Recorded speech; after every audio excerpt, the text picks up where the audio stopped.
اللہ کے نبی صلی اللہ علیہ وسلم کے اس ارشاد میں کہے کہ جب عورت آتی ہے تو شیطان کی صورت میں آتی ہے، اور جب جاتی ہے تو شیطان کی صورت میں جاتی ہے۔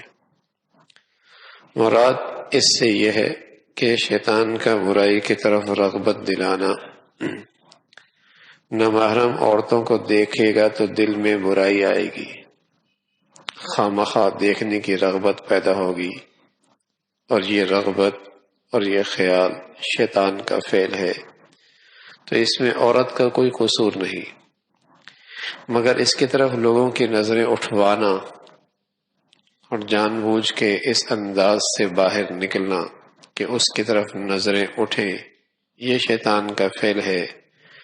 چونکہ یہ اس کا ذریعہ بنی، اس لیے اس کے بارے میں فرمایا کہ یہ شیطان کی صورت میں آتی ہے اور شیطان کی صورت میں جاتی ہے۔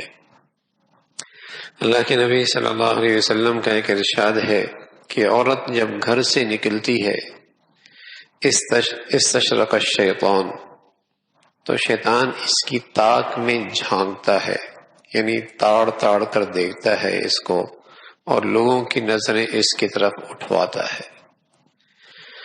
حضرت احمد علی لاہوری رحمۃ اللہ علیہ، ان کے بزرگ تھے تاج محمد امروٹی رحمۃ اللہ علیہ، بڑے آدمی تھے۔ ان کے یہاں ایک خادمہ تھی، بوڑھی، خدمت کیا کرتی تھی، بوڑھی عورت تھی، خدمت کیا کرتی تھی۔ کوئی مہمان آتے تو وہ کھانا پیش کر دیا کرتی تھی۔ ایک دفعہ وہ حضرت سے چھٹی لے کر اپنے عزیزوں کے ہاں ملنے گئی۔ جب وہ واپس آئی تو سر پر لال دوپٹہ لیا ہوا تھا۔ حضرت کی نظر جو اب اس کے دوپٹے پہ پڑی تو فرمایا اس کو خانقاہ سے نکال دو۔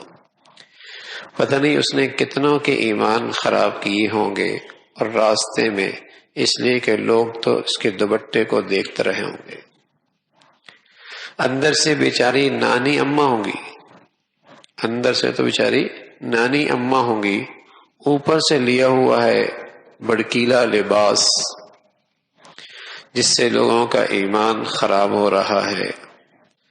اب تو اندازہ ہی نہیں ہوتا بوڑھی کون ہے، عورتوں کا بالکل معلوم نہیں کہ ان کے بارے میں کیا کہا جائے، اور یعنی اور بے حیائی اس قدر ہے کہ اب تو یہ بات عقل میں بھی نہیں آتی۔